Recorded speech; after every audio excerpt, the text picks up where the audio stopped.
So dahil walang overtime, so nag-schedule tayo ng dorm service ng magugupit. Yan, so nandito na siya sa harap ng dorm namin. Susunduin natin siya mga boss.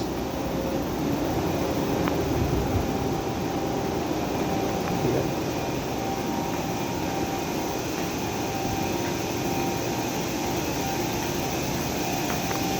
Ayun, nandun siya. Ayun.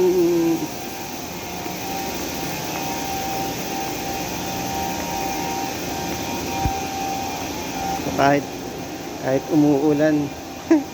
Boss, pasok ka!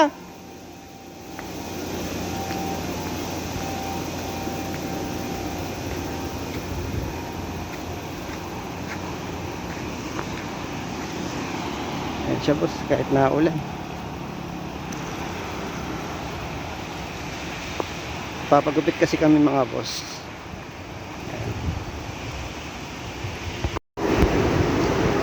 So isa lang ito sa mga sideline ng ating mga ibang kababayang Pinoy dito sa Taiwan.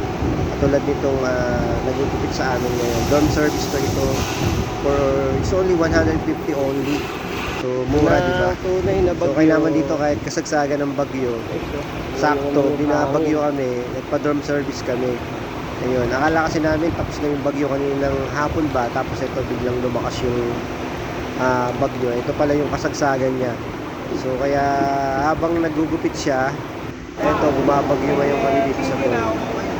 So ganun talaga, sipag at syaga lang talaga ang puhunan ng ating mga kababayan dito.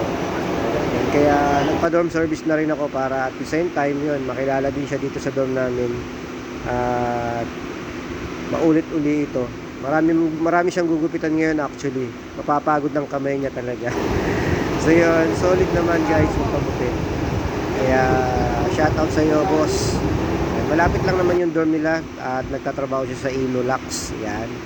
So shoutout boss, salamat sa time. At kahit binabagyo, ayan, go pa rin siya. Solid.